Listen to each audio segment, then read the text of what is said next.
PR পদ্ধতি উচ্চ না নিম্ন কক্ষে হবে সংসদে পাশ না হওয়ার আগে বলা মুশকিল বলে মন্তব্য করেছেন বিএনপি কমিটির সদস্য আমির খসরু মাহমুদ চৌধুরী। আর স্থায়ী কমিটির অপর সদস্য ডক্টর আব্দুল মঈন খান বলেছেন, কয়েকটি আসন বেশি পাওয়ার জন্য কতিপয় রাজনৈতিক দল পিআরের দাবি করছে। রাজধানীতে একটি সেমিনারে বিএনপি নেতারা এসব কথা বলেন। অনুষ্ঠানে বাংলাদেশ জামায়াতে ইসলামী সহ বিভিন্ন রাজনৈতিক দলের নেতারা সমসাময়িক বিষয় ও নির্বাচন নিয়ে তাদের মতামত তুলে ধরেন।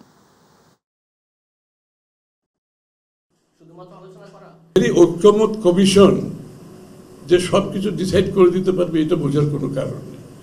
যতটুকু কনসেনসাস ঐক্যমত হবে ততটুকুতে ক্লোজ করে বাকিটা আমরা সাইফুল ভাইও বলেছে, আমরা প্রত্যেকটি রাজনৈতিক দলের অধিকার আছে জনগণের কাছে ম্যান্ডেট নেওয়া, আগামী নির্বাচনে আমরা নিয়ে যাবো সেখান থেকে। আসুন আমরা এই দেশের কল্যাণে, এই দেশের মানুষের কল্যাণে একটা স্থিতিশীল গণতান্ত্রিক রাষ্ট্র ব্যবস্থা আমরা সৃষ্টি করি, যে গণতন্ত্রের জন্য 1971 সালে মুক্তিযুদ্ধের মাধ্যমে বাংলাদেশ সৃষ্টি হয়। নির্বাচনের সুযোগ পাইলে সবাই কম বেশি কেন্দ্র দখল করে।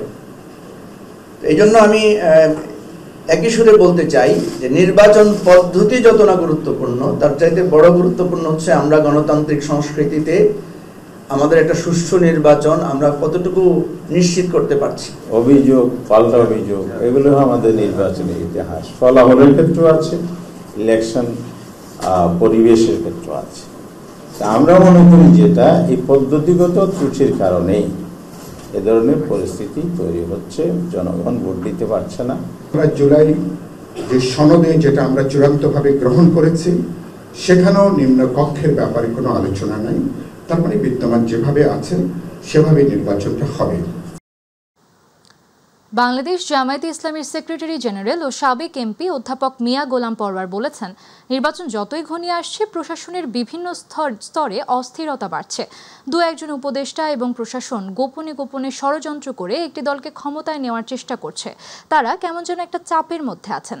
চক্রান্ত ষড়যন্ত্রের গোপন পথ ছেড়ে আগামী নির্বাচন সুষ্ঠু ও নিরপেক্ষ করার স্বার্থে লেভেল প্লেইং ফিল্ড তৈরিতে মনোযোগী হওয়ার পরামর্শ দেন তিনি। সকালে খুলনা জেলার পাইকগাছা সরকারি কলেজ মাঠে পাইকগাছা উপজেলা জামায়াতে ইসলামী আয়োজিত ছাত্র যুব সমাবেশে প্রধান অতিথির বক্তৃতায় এসব কথা বলেন তিনি। মিয়া গোলাম পরওয়ার বলেন, জামায়াতে ইসলাম ক্ষমতায় গেলে প্রথম কাজ হবে বিদ্যমান শিক্ষা ব্যবস্থায় পরিবর্তন এনে এমন ব্যবস্থা চালু করা যাতে সবার শিক্ষা নিশ্চিত হয়। গোপনে গোপনে সাপোর্ট দেবেন, গোপনে বৈঠক করবেন, সাইল আসলো, টিয়ার আসলো, কাবিকা আসলো, টাকা আসলো, এক দলের লোককে ডাকে দিয়ে দেবেন 10 জন, আমাদের মধ্যে দেবেন না। এটা কি লেভেল প্লেইং ফিল্ড হলো? হবে না। আমরা সরকারকে বলছি, আপনার সচিবালয় আমলাদের মধ্যে এটা লক্ষ্য করুন, ইভেন উপদেষ্টাদের মধ্যে 2 একজনকে দেখা যায় একটি দলের সাথে গোপন সম্পর্ক রেখে ভবিষ্যতে নির্বাচনে তাদের ক্ষমতা আনার জন্য মনে হয় যেন এটা গোপন ষড়যন্ত্র আপনারা করে দিয়েছেন। মাননীয় প্রধান উপদেষ্টার প্রতি আমাদের আস্থা আছে, আপনি আমাদের কথা দিয়েছেন, তারপর আমার উপর আস্থা রাখুন, আমি নিরপেক্ষ থাকবো। আমরা আপনাকে নিরপেক্ষ দেখতেছি। আগামী জাতীয় সংসদ নির্বাচনে প্রিজাইডিং অফিসারদের সর্বোচ্চ ক্ষমতা দেওয়া হবে বলে জানিয়েছেন প্রধান নির্বাচন কমিশনার এএমএম নাসির উদ্দিন। তিনি বলেন, যারা প্রিজাইডিং অফিসার হবেন যেদিন ইলেকশন হবে ক্ষমতা তাদের দেয়া আছে। যদি গোলমাল করে সেন্টার বন্ধ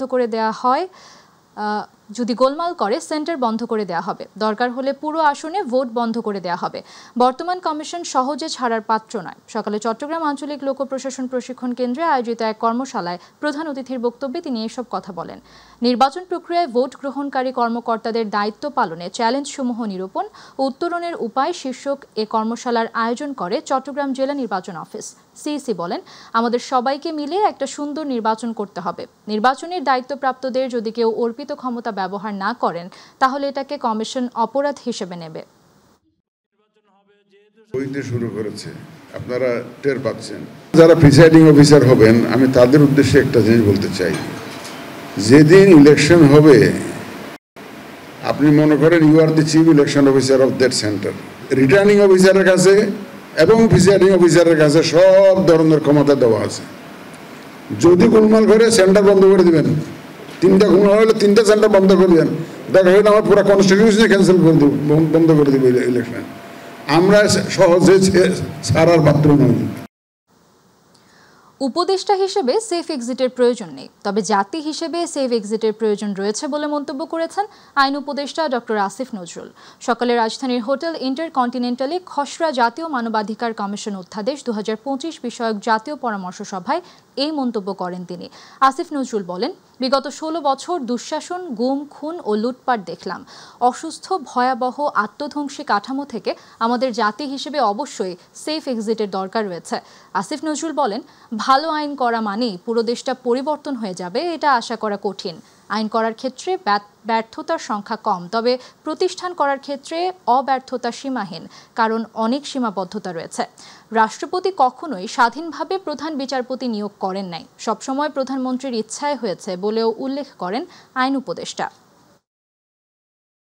আমাদের কারো কোনো সেফ এক্সিটের প্রয়োজন নাই, তবে বাংলাদেশের জাতি হিসাবে আমাদের সেফ এক্সিটের প্রয়োজন আছে। দুঃশাসন দেখলাম, গুম দেখলাম, বিচার বহির্ভূত হত্যাকাণ্ড, ব্যাংক লুট করে ফেলে, জনগণের সাধারণ মানুষের আমানতের রাখা টাকা লুট করে নিয়ে যাচ্ছে। এরকম একটা ভয়াবহ, অসুস্থ, আত্মধ্বংসী রাষ্ট্র কাঠামো থেকে আমাদের সেফ এক্সিট প্রয়োজন এই জাতির। বিদ্যুৎ, জ্বালানি ও খনিজ সম্পদ মন্ত্রণালয়ের উপদেষ্টা মোহাম্মদ ফাউজুল কবির খান বলেছেন, দেশের স্বল্পমেয়াদী জ্বালানি সংকট মোকাবিলায় এলপিজির দাম নিয়ন্ত্রণ করা অত্যন্ত জরুরি। বর্তমানে সিলিন্ডারের বাজার মূল্য 1200 টাকার বেশি হওয়ায় শিল্প ও গৃহস্থালী ব্যবহারকারীরা যথাযথ সুবিধা পাচ্ছেন না, অথচ এর দাম 1000 টাকার মধ্যে হওয়া উচিত। সকালে রাজধানীর একটি হোটেলে দৈনিক বণিক বার্তা আয়োজিত বাংলাদেশে এলপিজি অর্থনীতি, পরিবেশ ও নিরাপত্তা শীর্ষক পলিসি কনক্লেভে প্রধান অতিথির বক্তব্যে তিনি এসব কথা বলেন। উপদেষ্টা বলেন, এলপিজির প্রধান চ্যালেঞ্জ হলো দাম। বর্তমানে 1200 টাকা দামের সিলিন্ডার কিছু ক্ষেত্রে বাজারে 1400 থেকে 1500 টাকায় বিক্রি হচ্ছে। তাই দামের নিয়ন্ত্রণ, লজিস্টিক উন্নয়ন এবং প্রাইভেট সেক্টরের কার্যকারিতা বাড়ানো অত্যন্ত জরুরি। দায়িত্বশীল ব্যবসায়িক মনোভাব ছাড়া দেশের জ্বালানি নিরাপত্তা নিশ্চিত করা সম্ভব নয়। তিনি আরও বলেন, দেশের প্রাথমিক জ্বালানির ঘাটতি কোনো স্বাভাবিক সংকট নয়, এটি একটি পরিকল্পিত অবস্থার ফল, যা ক্ষমতাসীন কিছু রাজনীতিবিদ ও তাদের সহযোগী ব্যবসায়ী গোষ্ঠীর কারণে তৈরি হয়েছে। এলপিজির মূল্যটা বেশি, এলপিজির দামটা বেশি। এলপিজির এখন দাম মনে হয় 1200 কত টাকা করে পার সিলিন্ডার। এটা 1000 টাকার কমে আসা, নিচে আসা উচিত। এবং আরো যেটা সমস্যা, যেটা মরার উপরে খারাপ গ্রাহকের জন্য, সেটা হচ্ছে যে এই যে 1200 টাকার এলপিজি সিলিন্ডার বিক্রি হয় 1500 টাকায়। আমরা কিন্তু যেসব যারা এইসব সরবরাহকারী করেন, আমরা যেটা বললাম যে মোবাইল কোর্ট আমরা করব, এবং আমরা যারা এইসব, আপনাদের এটা দায়িত্ব নিতে হবে। কারণ এই যে একটা দায়িত্বহীন ব্যবসা এবং কোনো দায়িত্ব থাকবে না, এটা তো চলতে পারে না। বিশিষ্ট আলোকচিত্রী ও মানবাধিকার কর্মী শহীদুল আলম ইসরায়েলি কারাগার থেকে মুক্তি পেয়ে দেশে ফিরেছেন। শনিবার ভোর 4:55 তুরস্ক হয়ে তিনি হজরত শাহজালাল আন্তর্জাতিক বিমানবন্দরে পৌঁছান। বিমানবন্দরে পৌঁছালে শহীদুল আলমকে ফুল দিয়ে স্বাগত জানান তার পরিবারের সদস্য ও সহকর্মীরা। এ সময় বিমানবন্দরের ভিআইপি লাউঞ্জে সাংবাদিকদের সঙ্গে আলাপকালে তিনি বলেন, গাজার মানুষ এখনও আক্রান্ত, তাদের উপর নির্যাতন চলছে। যতক্ষণ পর্যন্ত ফিলিস্তিন মুক্ত না হবে ততক্ষণ পর্যন্ত আমাদের সংগ্রাম চলবে। তিনি দেশবাসী, অন্তর্বর্তী সরকার, তুরস্ক সরকার ও টার্কিশ এয়ারলাইন্স সহ সংশ্লিষ্ট সব পক্ষকে ধন্যবাদ জানান তার মুক্তি ও নিরাপদ প্রত্যাবর্তনে সহায়তার জন্য। এর আগে শুক্রবার স্থানীয় সময় দুপুর 2:30টার দিকে তিনি টার্কিশ এয়ারলাইন্সের একটি ফ্লাইটে ইস্তাম্বুলে পৌঁছান। সেখানে তাকে স্বাগত জানান বাংলাদেশের কনসাল জেনারেল মোহাম্মদ মিজানুর রহমান। তুরস্ক ও বাংলাদেশের সরকার প্রধানমন্ত্রীর জন্য বিশ্বজুড়ে প্রতিবাদ অব্যাহত রাখা উচিত। সৈয়দ মঞ্জুরুল ইসলাম আমাদের অত্যন্ত প্রিয়ভাজন ব্যক্তি। আমাদের খুব কঠিন সময়ে পাঠশালা, যেখানে আমাদের উপর অনেক রকমের আক্রোশ হয়েছিল, অনেক রকমের আগ্রাসন হয়েছিল, সেই সময় এই ব্যক্তিটা কাঁধে পুরো বোঝাটা নিয়ে আমাদেরকে কিভাবে বাঁচাতে হয় সেটা করেছেন, এবং বিভিন্নভাবে শুভাকাঙ্ক্ষী গার্জিয়ান হিসাবে এবং ভালোবেসে আমাদের সাথে এই পুরো সময় থেকেছেন। আমরা এক মেয়াদ রেখেছিলাম, তারপরে অনুরোধ করে আরেক মেয়াদও রাখা হয়েছে, সেটাতেও তিনি ছিলেন। এবং নেপথ্যে উনি যে কত কাজ করেছেন এটা বোধহয় আপনারা কেউ জানেন না। এবার ছাত্র সংসদ নির্বাচনের খবর।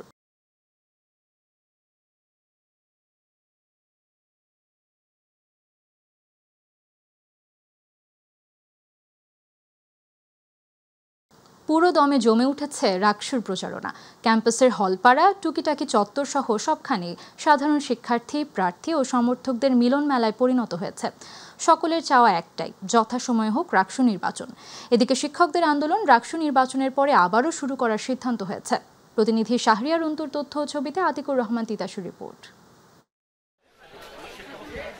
আর মাত্র কয়েকদিন পর অনুষ্ঠিত হতে যাচ্ছে রাজশাহী বিশ্ববিদ্যালয়ের ছাত্র সংসদ, হল সংসদ, সিনেট ছাত্র প্রতিনিধি নির্বাচন। তাই শেষ মুহূর্তের প্রচারণায় ব্যস্ত সময় পার করছেন প্রার্থীরা।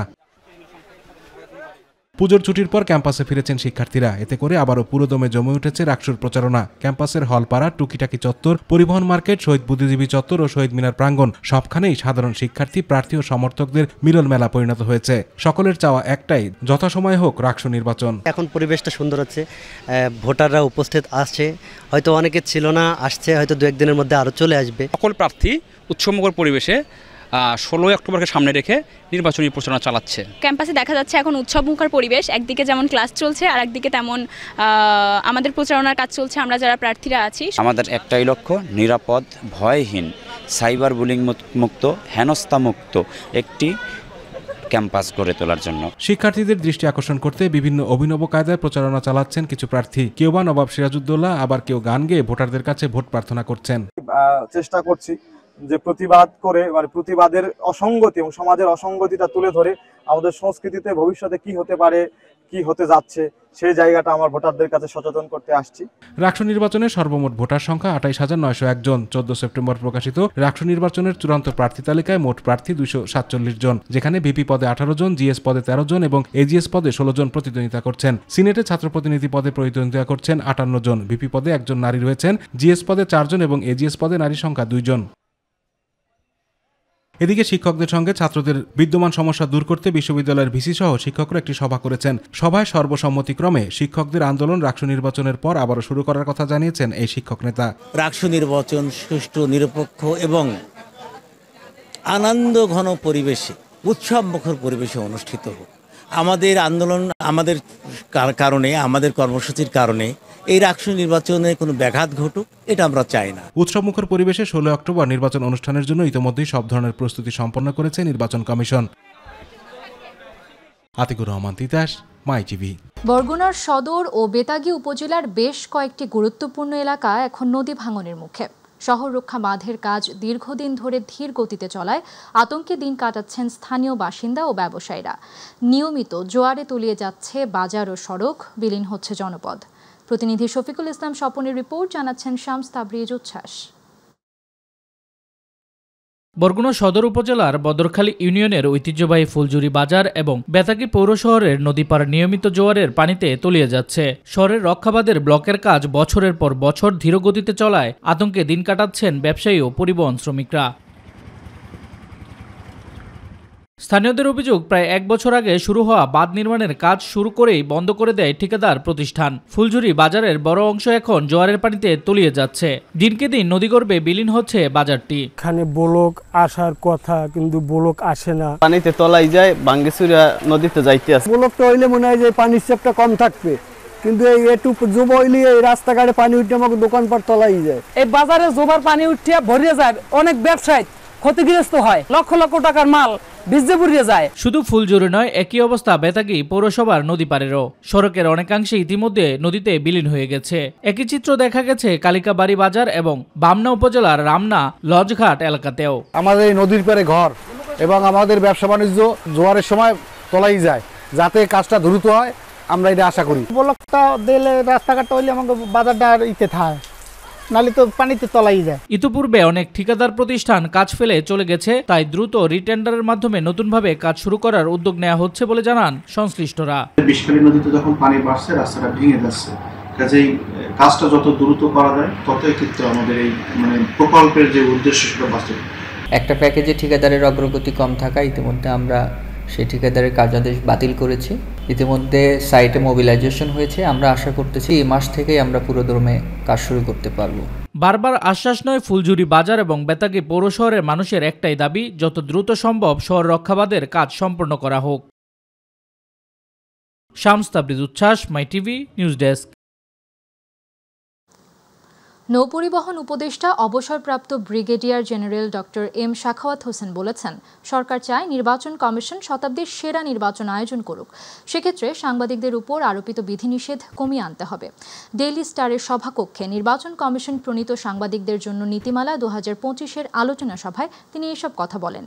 এম সাখাওয়াত বলেন, অবাধ, সুষ্ঠু, গ্রহণযোগ্য নির্বাচন নিশ্চিতে সাংবাদিকদের ভূমিকা অনস্বীকার্য। অন্তর্বর্তী সরকারও তেমন একটি নির্বাচন আয়োজন করতে চায় বলে মন্তব্য করেন উপদেষ্টা। বলেন, নির্বাচন উচিত হবে সাংবাদিকদের সাথে বসা। সুষ্ঠু নির্বাচন করতে চাইলে কমিশনকে সাংবাদিকদের সাহায্য নিতেই হবে বলেও অভিমত প্রকাশ করেন তিনি। তিনটি জায়গাতেই সাংবাদিকদের বিশাল একটা ভূমিকা আছে। আজকের যুগে যেখানে আমরা গাজাতে বোমা পড়লে এখানে বসে দেখতে পারি, it is day or night, লুকানোর কোনো কিছু নেই। ইসরায়েলরা যদি হুতিদের মারে বা হুতিরা যদি ইসরায়েলের মারে, তাৎক্ষণিকভাবে আমরা একদম লাইভ টেলিভিশনে দেখছি। কাজে আজকের যে যুগ, আজকের যে সময়, আজকের যে টেকনোলজি, এটাতে ইলেকশন কমিশনের সবচেয়ে বড় সহায়ক যদি কেউ থাকে ফর ফ্রি, ফেয়ার, ক্রেডিবল ইলেকশনের জন্য, দ্যাট ইজ আমাদের দেশের সাংবাদিক। এবার আমাদের কৃষি।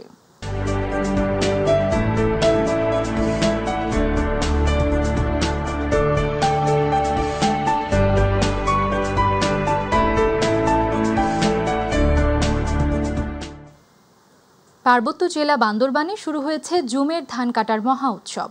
জেলার রুমা, থানচি, রোয়াংছড়ি, লামা ও আলীকদম উপজেলায় বসবাসকারী পাহাড়ি পরিবারগুলো এখন প্রচণ্ড গরম উপেক্ষা করে নতুন জুমের ধান কাটায় ও অন্যান্য ফসল ঘরে তুলতে ব্যস্ত সময় পার করছে জুমিয়ারা। চলতি বছর সঠিক সময়ে বৃষ্টিপাতের কারণে নির্ধারিত সময়ের আগেই ভালো ফলন পাওয়ায় খুশি চাষিরা। প্রতিনিধি মোহাম্মদ তুহিন হোসেনের পাঠানো তথ্যচিত্রে বিস্তারিত জানাচ্ছেন জুবাইর রহমান।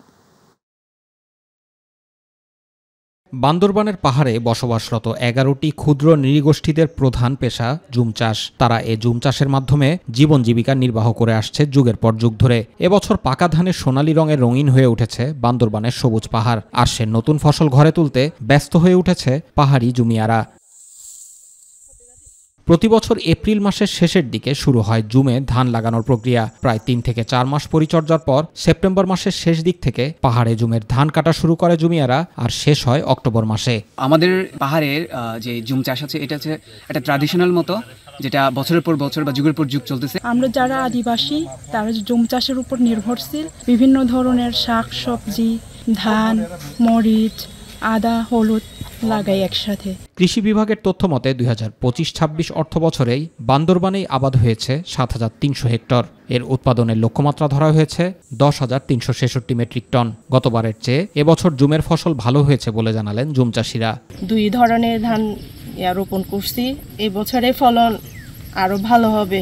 ধান ছাড়া এখানে কলা, পেঁপে, চাল কুমড়া, মিষ্টি কুমড়া এগুলো এখানে কৃষকরা চাষ করছে। তারা অর্থনৈতিকভাবে কিছু আয় করবে এবং তারা অর্থনৈতিকভাবে লাভবান হবে। চলতি মৌসুমে জুম চাষে আবহাওয়া অনুকূলে থাকায় জুমের ফলন ভালো হয়েছে। তাছাড়া জুমের সাথী ফসল বিক্রি করেও কৃষকরা লাভবান হচ্ছে বলে জানালেন কৃষি সম্প্রসারণ অধিদপ্তরের অতিরিক্ত উপপরিচালক। পর্যাপ্ত বৃষ্টি হওয়ার কারণে এটা আমাদের এবারে আশা করতেছি এবার ফলন ভালো হবে। জুমে কিভাবে আধুনিক প্রযুক্তি উচ্চ ফলনজাত করা যায়, আপনাদের অন্তর্ভুক্ত করা যায়, এজন্য আমরা কৃষকদেরকে বিভিন্ন রকম উচ্চ ফলনশীল জাত দিচ্ছি। ধান শুকিয়ে ঘরে তোলার পরেই জুমিয়ারা পালন করবে এবছরের নবান্ন উৎসব। জুবাইর রহমান, মাই টিভি নিউজ।